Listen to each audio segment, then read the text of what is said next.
I'm Napoleon Harris, State Senator, 15th Legislative District. I'm running for the United States Senate because Illinois needs leadership. Illinois needs a leader that can understand and articulate the values and the needs of the constituency. The American dream has been hijacked. We have women making 79 cents to the dollar for their male counterparts. We have a lack of investment in our educational system. We have a deplorable criminal justice system. And there's just many issues that are too important to continue to sit on the sideline. Fortunately for me, I had an opportunity to live my American dream. I had an opportunity to go to Northwestern University. I had an opportunity to play in the National Football League. Came back to the community in which I was born and raised and opening up business to create an economic opportunity for others who needed it and wanted it. And then I had an opportunity to serve. I had an opportunity to run for state senate and to really have an impact in the community that I was born and raised and I'm from. And I think those are important things. And when I think about what the American dream is for others, they're not reaching their full potential. And I think it's important that the things that I've been able to accomplish are great for me because of the opportunity that it provided. But let's be for real. The American dream is not winning the lottery. It's not playing in the NFL or being an entertainer. The American dream is about the simple things in life, about getting a raise on your job, being able to afford a home by paying a mortgage, being able to send your kid to college, or just opening up the business that you always wanted to have, or just reaching your full potential, whatever that may be. That's the American dream, and that's why I'm running, because I want to restore the American dream for everyone in the state of Illinois. Talk a bit about what separates you from your opponents and why you're a better choice in this primary. Well, the facts are the facts. I think if you want to start on the political side of the arena, I'm a legislator. I'm someone who knows the political process. On the Senate side of things, I'm already a current state senator. And I believe that moving up to the federal level as a United States senator, there are similarities, in protocol of how you navigate. It's been shown, it's been proven. President Obama was a state senator and moved to the U.S. Senate and ultimately to the presidency of the United States. So I know how to pass a bill. I know how to work well across the aisle with others to pass a bill to make a change that's needed in certain laws in our state and our democracy. But when you really talk about and dig into it, when you say what do people want and what do people need, I've traveled all over the state, and what people have been telling me, we need opportunity, we need jobs, and no matter if you live in an urban community or a rural community, education is important. I'm someone who comes from an impoverished community, someone who grew up poor and where we didn't have opportunities. Education wasn't the greatest, but yet I was able to overcome those obstacles because of the opportunity that I had. Without my athletic ability, my mother couldn't pay for Northwestern, but yet I was able, once I got there, I was prepared, and I excelled because of the opportunity that it presented. There's a lot of other young men and women who are prepared and that can make it at Northwestern, that can make it at Harvard, that can make it at other great institutions, but they're not given an opportunity. So when you talk about experience, I've experienced these things from a personal standpoint. No one has to tell me how to be poor. I know how to do that. But I also know when you're given an opportunity to learn, you're given an opportunity to make a good living for yourself, you can come back and invest and be a part of the solution and not the problem. And I don't think no other candidate can say that. Growing up in the situation that I came up in to where I'm at now, I'm uniquely qualified for this. Furthermore, when you talk about jobs, I'm the only candidate that I actually created a job. I'm not just talking about from a facilitation standpoint legislatively, because we create laws. Government doesn't create jobs. Government creates the protocol in which gives the tools and resources to entrepreneurs and business and companies to create the jobs. But I've done that on a personal side. I've used my own resources to create jobs in my community, and I think no other candidate can say that. You own pizza restaurants? Correct. How many? I own two. How many employees? Total, we have with both combined, over 100 employees.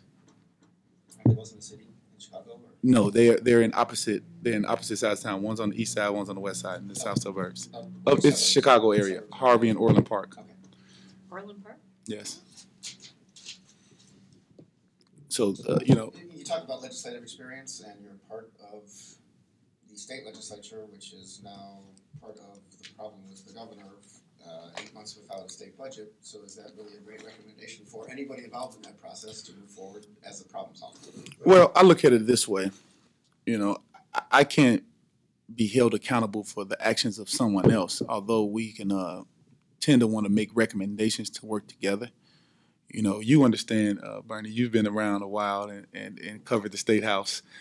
You understand the dynamics of government here in Illinois. It's really, right now, it's become a partisan issue where either you're on the Democratic side or you're on the Republican side, and there's no mediation in the middle. And I believe after talking with constituents across this state, people are tired of it. They're tired of fighting. They're tired of people not putting their issues first. And it's not really a Democratic or Republican issue. It's a people's issue. And for me, I like to use reason and calm and to say what's best for the people. You know, going 8 months without a budget, not funding higher education, not giving the resources to these social services that are on the brink of closure, and some have already closed. I have several agencies that call all the time saying we're on the brink of closing, and we had to lay off so many people that are affecting the lives of our most vulnerable. It's embarrassing as a state legislator to have to go and try to seek comfort and try to tell people, well, it's put in the lap of this individual, where it's Governor Rauner, where it's Speaker Madigan, where it's the Senate President. But it's the inability of the General Assembly to make effective change. We have to take a stance and say, what values do we hold to ensure that all of the citizens of Illinois are protected and kept and made whole? And so when you talk about the inability is on both fronts. There's inability here in the state legislative. There's inability at the national level. And I believe that the reason why we have so much inept inability going on across both sides is because that no one's communicating. You know, because you're a Republican, I don't talk to you, or you're a Democrat, I don't talk to you. And I believe that my own personal experiences lends me a different lens, or it allows me to look at it differently. When I was in the NFL, or in any locker room, whether it's high school, college, or pro, the football locker room is a melting pot. So you have different people from all over the country, different ethnicities, different socioeconomic backgrounds, and everything. And we all work together. You come from different neighborhoods, but we all work together because we have a common goal. That's to win games, and we have to blend our relationships. We have to merge, and those are the type of experiences that I'm able to do. I don't believe that, although we don't agree philosophical on a lot of points on things, I believe that even the Republicans, I have a good rapport with them. Because I understand some of the issues that they're dealing with. I understand business, which I think a lot of times gets cut up in the shuffle where they think, well, if you're a business guy, you're anti-workers or you're anti-this. And I think that we can have some middle ground. And I think that if we work together, we communicate, we can forge better relationships with business and government can actually work together. And more importantly, work for the people of Illinois. People of Illinois want to work. They want jobs. They want economic opportunity. They want security to be able to age and live with dignity. And I think that's our job as legislators, is to put partisan politics aside and to forge what the people want. You mentioned earlier bills you've passed and working across the aisle. Could you talk about some of the achievements you're most proud of in the state Senate on that front? Well, I voted on and co-sponsored and sponsored several bills that I felt were impactful, mainly when you talk about not this past year, but previous years when we actually had a budget, when you talk about the revenues that we spent and to take care of our vulnerable and our poor here in the state of Illinois, when you talk from a budgetary standpoint. But one of the bills that I'm most proud of is actually one of my first bills, and I'm proud of it on two fronts. It was the Rockies Law that was signed into law by Governor Quinn. And the reason why I'm proud of that law is because as a former high school football player and a professional football player, it was an issue that was near and dear to my heart because of the young man and what he's experienced. It was a young man, Rocky Clark, who was a football player from Eisenhower High School, who was unfortunately paralyzed with catastrophic injury. And I met Rocky throughout his time and talked with him, and you know, he was just so strong. He was encouraged because everything that he'd been through, he remained positive. And it was something that I wanted to be a part of, to ensure that no matter what sports you played here in Illinois, that you were protected. His mom had to make a choice: take care of my kid or work. That's a pretty tough choice to make when you're dealing with your loved ones and dealing with a child. So this law basically it makes it so that they have catastrophic insurance, the schools, for the athletes. And it was an important bill because they tried to pass it before I joined the General Assembly, and it failed. And part of the problem, reason why it failed, because no one talked to the other side. And I was able to work with Senator Severson out of Rockford, who was able to, a Republican, work across the aisle. We were able to work on some of the things that were important to him to make sure that the bill reflected some things. And it was one of my greatest achievements coming into the General Assembly, because it showed two things. It showed that I cared about an issue that was important, because being a former NFL player, I understood the issue intricately from the inside. But also it showed the ability to work across the aisle if someone had an issue, that I could go and talk to him and they can gain support. Is Rocky still with us? No, unfortunately he passed away 2 years ago. Senator, you're a small, well, you're not a small businessman, because I think that's 15 or fewer. But No, it's still small business because it's two different stores. Yes. What kind of, the Republicans make a lot of noise about certain aspects of the Illinois system which militate against small businesses, like workers' comp, the tax rate, property taxes, and those sorts of things. In your experience, are those impediments, and do you have a willingness to reach across the aisle on those issues? Absolutely. I definitely have a willingness to reach across the aisle. While I want to maintain a strong business climate here in Illinois, I refuse to make it so that the environment is such, well, it really attacks the rights of the workers. I think we have to strike a balance. I think some of the issues that I brought up are important issues to debate. And I think that we really have to have an open mind and put everything on the table and analyze what works or what potentially can work and what doesn't work, and come up with a formula or legislation that reflects all of that. So when you talk about workman's comp, I think that we do need some revitalizations in workman's comp. I know that we've had some changes in the past, and from my understanding, based on numbers, those numbers, it's still too early to tell how effective those things have become. So I think once we get the true numbers back to see, was it effective when they did the change back in 2011? That was actually the year before I got here. Let's look at, it takes time. When you pass legislation, it doesn't happen overnight. So we need to analyze the data to see if those numbers actually reflect the change that businesses are seeking before you go and say, we need to make more reforms. I don't think we need to make it now. We need to analyze the numbers and see where we're at. But when you talk about, there's a number of issues to make sure that we have business climate. When you talk about tax breaks, businesses want to be in a position where not only they're making money, because it's about a bottom line for a lot of businesses to make money, but they want to be job creators. They want to be able to hire new employees and give raises to the employees that they have. That's the way you grow the economy. We can't just tax our way out of everything or cut our way out of everything. We have to actually grow the economy. And right now, we're talking about a budget issue. We have a revenue issue. We need more revenue into our state. And I think the only way to get the revenue is to grow business and to grow job opportunities. So if I translate that to the federal level that you aspire to, what changes in the federal system do you come with in order to make the whole nation improve economic growth? Well, I think some of the same issues that I mentioned. I think, we can cut some of those corporate loopholes when you have companies who are making excess number of dollars and they're not really investing them back into our economy. They're hiring money offshore. We need that money back here to make our economy grow. We need investment. We need to make sure that we are investing in entrepreneurship, investing in human capital.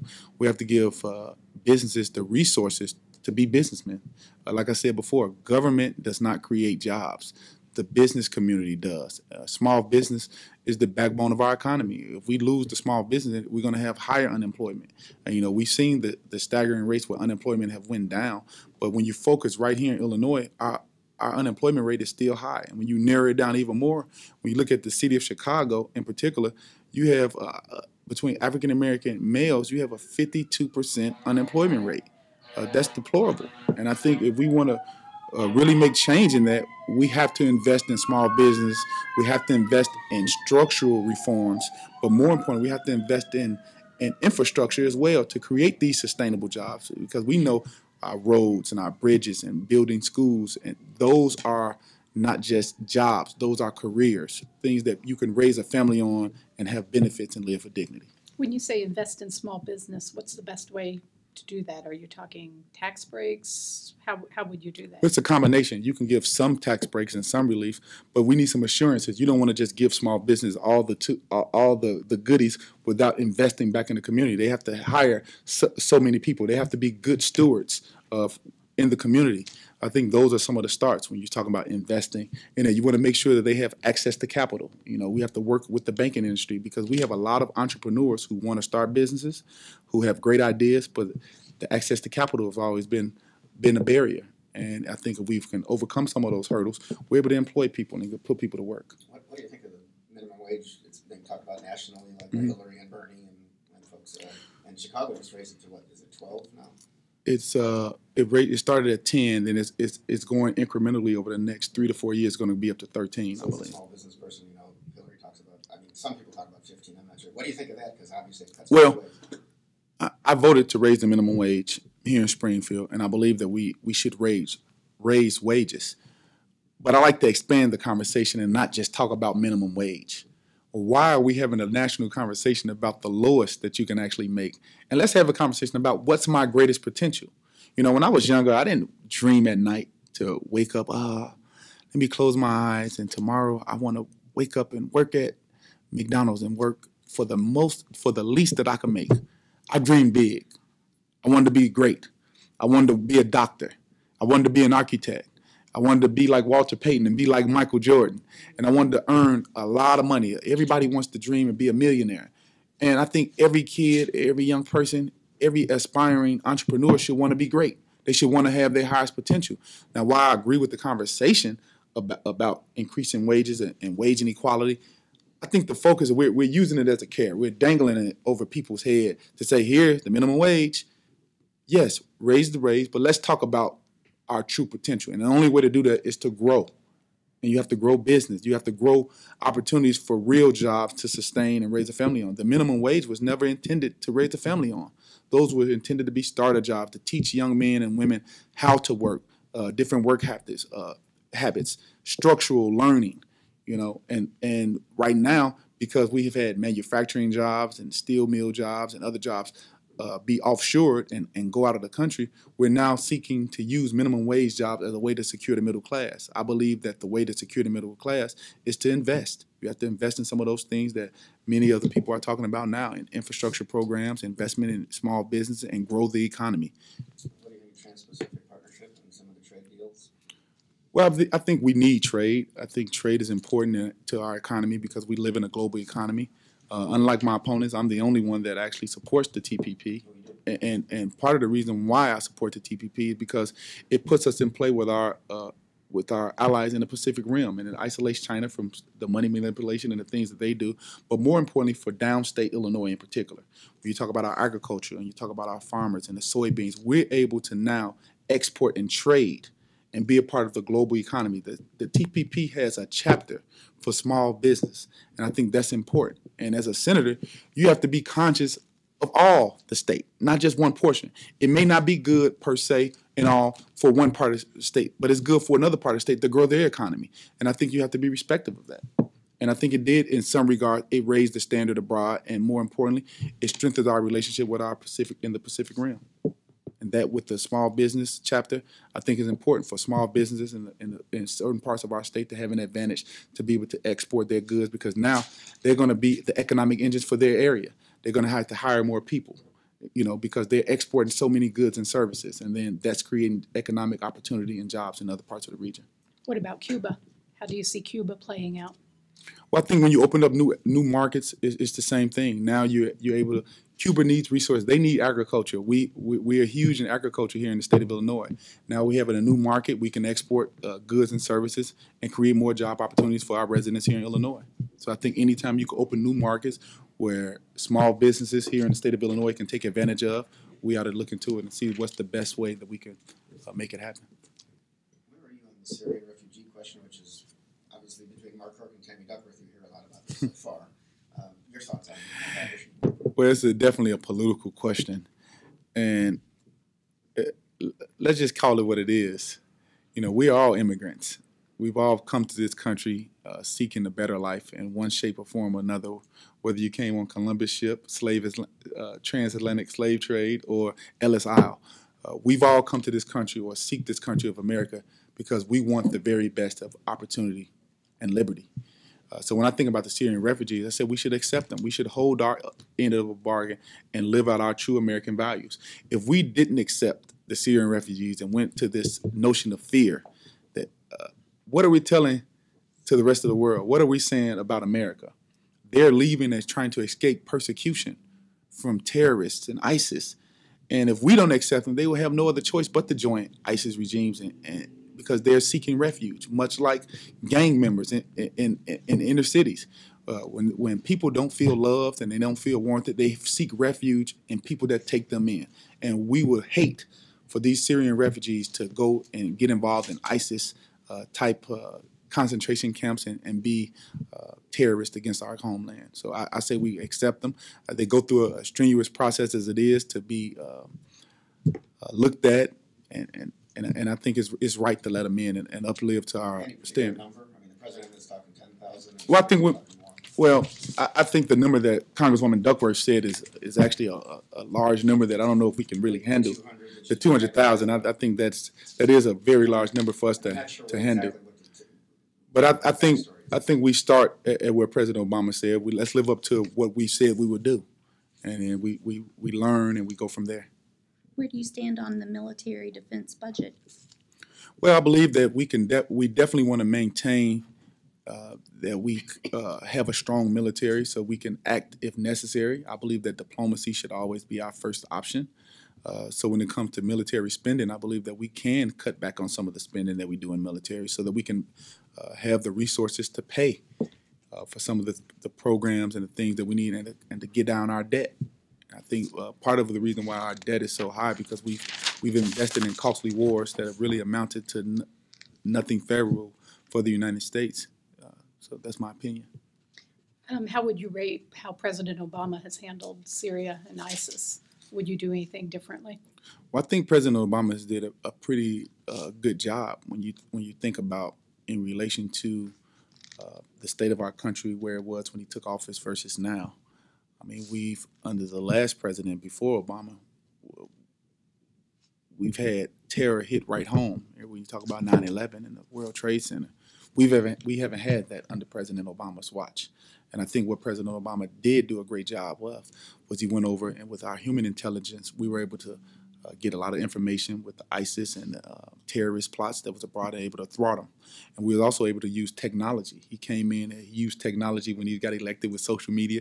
And once again, he used technology with drones. And with those drones, we were able to go over and seek camps and really seek and kill some of those ISIS terrorists. And I think that really helped out a lot. And then the coalition building. I think what needs to be done now is more so coalition building. I think we need to work with our allies in the Middle East and ensure that they have skin in the game. I don't think this is America's problem alone to solve.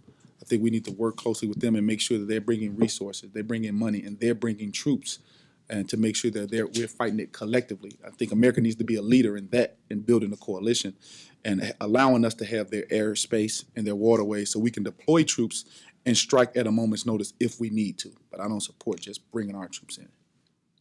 Your brother was killed 2.5 years ago. Can you talk to us about criminal justice reform? Well, that's an issue for me that's it's not political. It's personal.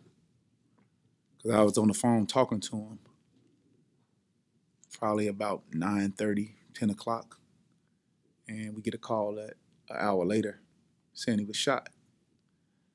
When I think about it, it's hurtful because someone decided that his life didn't have value.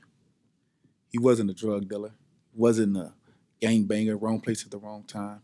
It's just that we have a huge epidemic of gun violence, not only in our state, but in our country.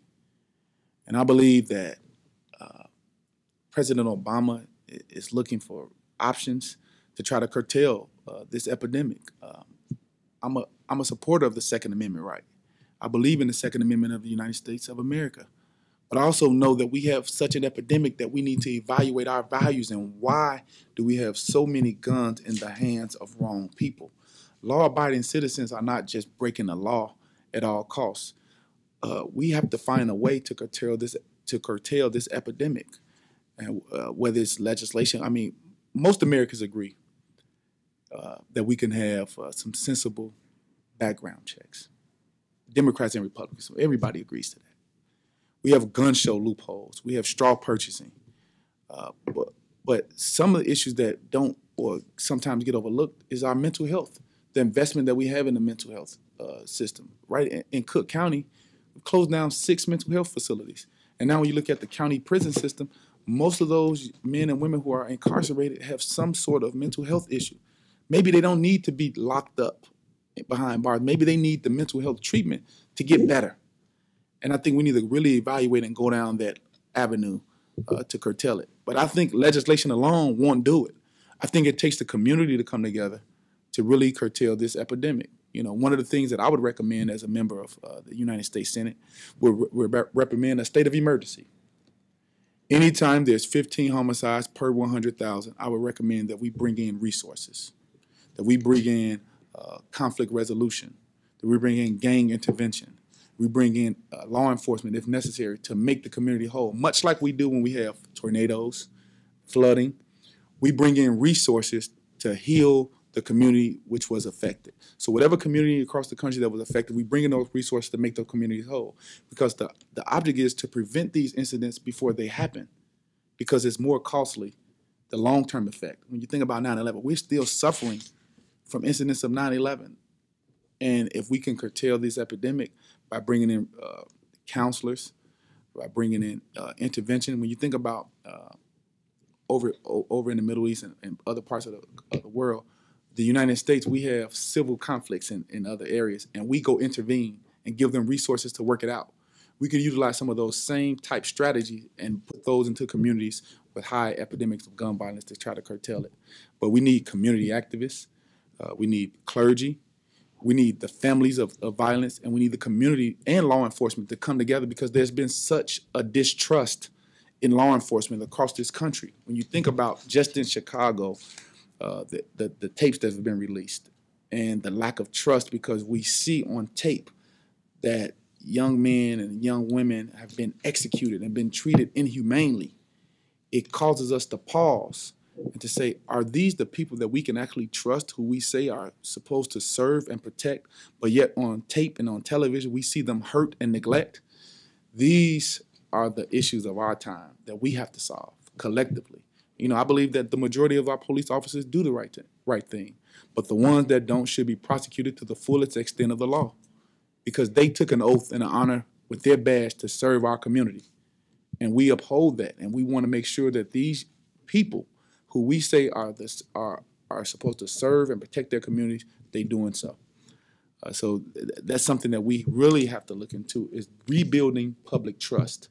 And I think that's going to take time. It takes time to heal, you know, with that. But I think engagement. I think policemen need to come more and have programs within the community. Come in and talk to people. Know the community in which you're policing. Know them on a first name basis. Go have community events where the community comes out and get to know the law enforcement officers who are patrolling the areas, who work the beat in the area, and start to rebuild the trust back. And there's a lot of issues that we can do to that. I mean, you have systemic racism built into a lot of these systems, because people have preconceived notions about communities of color, communities that are poor, and they come in with the notion that it's one way, when if they actually communicate it and talk, they'll find out that these are just people like anybody else. They're looking for opportunity to make better for themselves, looking for opportunity to have a better life. So did you have experiences growing up with police contact in your community? Well, I've never been to jail or been incarcerated, but I have been harassed. And I think that a lot of young men who come from urban communities can actually say that, because, like I said before, it's the lack of communication. It's the ability to come in and talk with someone based on maybe something that they wear, a type of clothing that they wear, or a style that they wear. Because trends happen. You see young men, they may wear their head backwards, or they may have their pants hanging down low. That doesn't mean that they're a bad kid. They're trying to be stylish because of the trends of society within their area. Now, just because I don't understand it doesn't mean that it's a prerequisite to say they're a bad kid. like someone told me, they said, comprehension is not a prerequisite for compassion. I don't need to understand their culture or anybody else's culture to be compassionate to what they need and the services that we provide for them. Are you going to save the Social Security system from bankruptcy? Well, Senator Sanders has a plan, the Social Security Expansion Act, that I support. If I have an opportunity to go, I'll definitely support that. What the elements of that are? Well, part of the elements Raising the cap on- is raising the cap and making sure that the wealthiest of